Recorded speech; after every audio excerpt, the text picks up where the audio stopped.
Okay, guys, I'm going to start another series.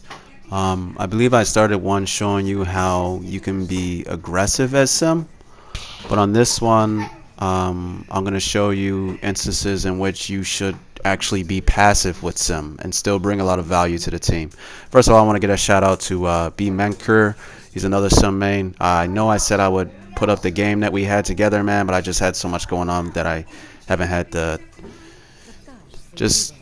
haven't gotten around to it. Now here I'm showing you this because I forgot to start recording the game.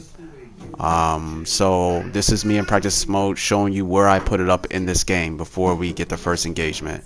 And you see how I put up the turrets all along this wall.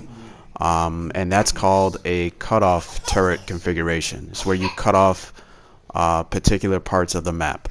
Okay, you manipulate the map in various ways. Only a sim could do things like this. Okay, but if you think about it, if you chop up this map into two sections, well, into sections in general, you can go left or you can go wide right. Okay, there really isn't a middle. Okay, so why not cut off an entire side? And now, that supports your defense in a way in which if they come this way, they're going to run into a massive amount of problems. And if they go the other way, well, you have turrets on the back side here that you can rely upon for buff cover, or you may decide to rotate your turrets and start putting them up where they're attacking on wide right. Okay. Anything else before I get to the video?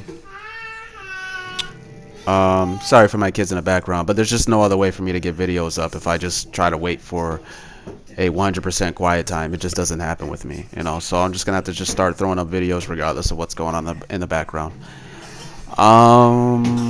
Okay, and another thing, a cutoff turret configuration. You saw the way I set it up. Ignore these turrets that I'm setting up now. This is just pay attention to what I'm saying.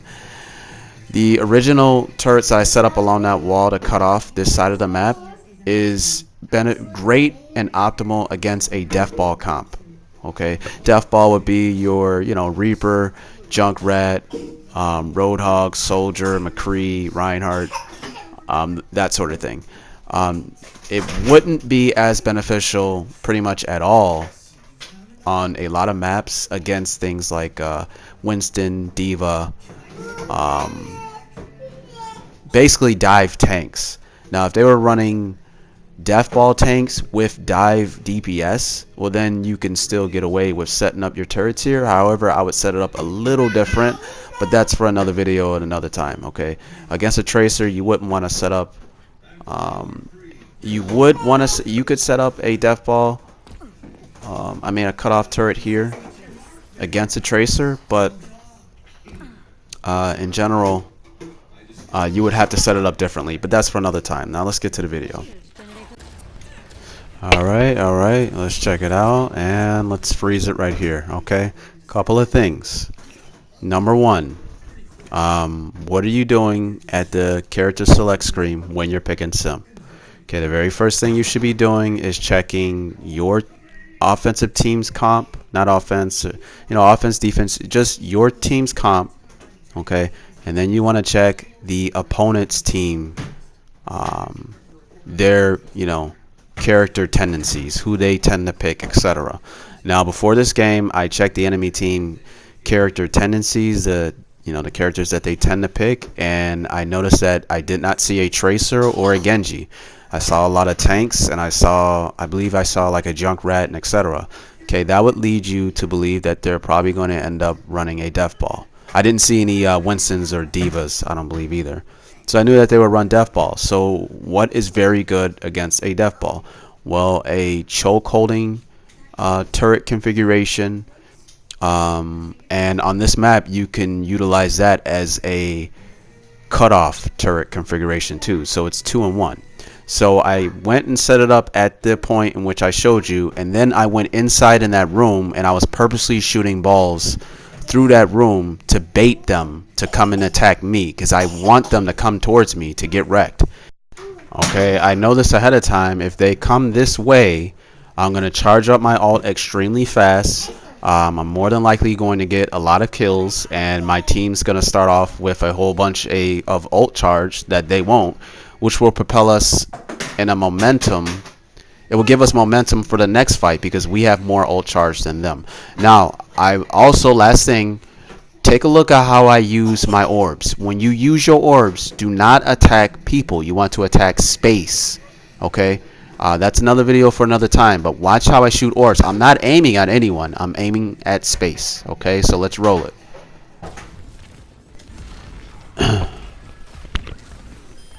Okay, so Lucio's down. He shouldn't have been in the front, but he was, and he got wrecked. 100% of his health gone by the sim. Second of all, look at where I shot this orb right here. I'm not aiming at the Roadhog. I'm aiming at the doorway. I'm attacking space, not people. It's going to end up killing the Junkrat in there. Okay, let's roll it.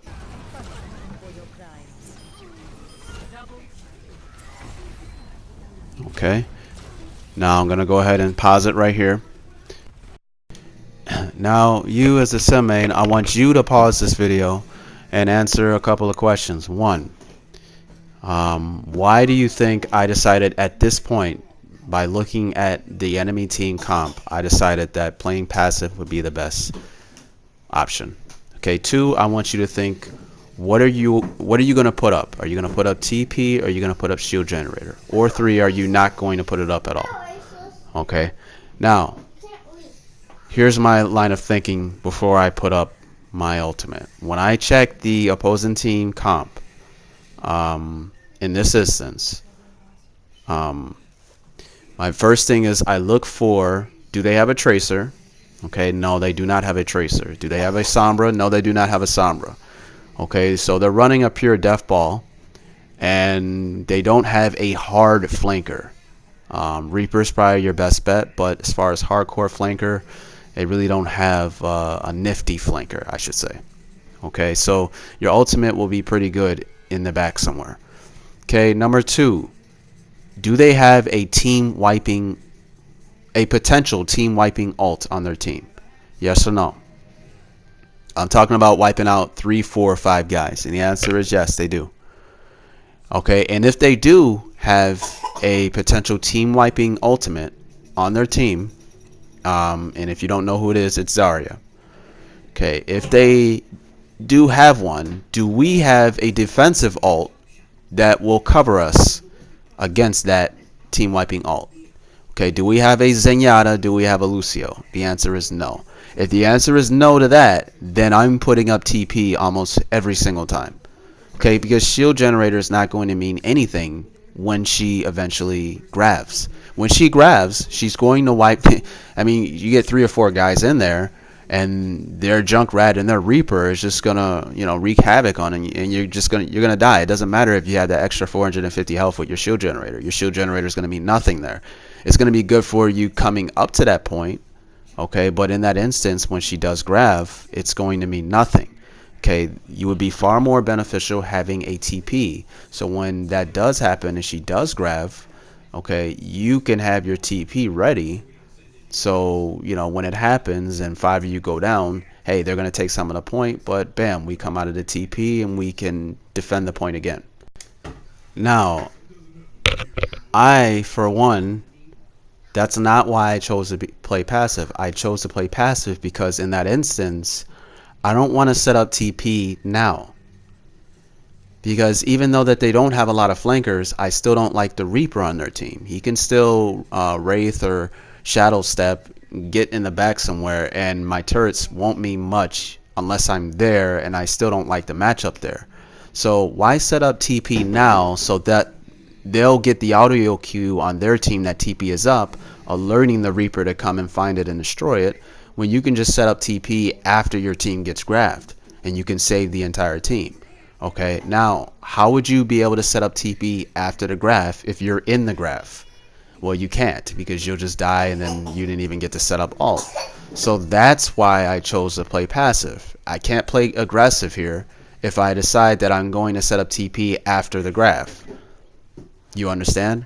So how do you play passive? Well, I'm not really going to be with the team. I'm going to be more in the back somewhere, but I'm still going to add value to the team. It's not like I'm going to be a sitting duck. I'm still going to be throwing my shield barrier through the team and through corridors when they're trying to backpedal, so they'll get cover.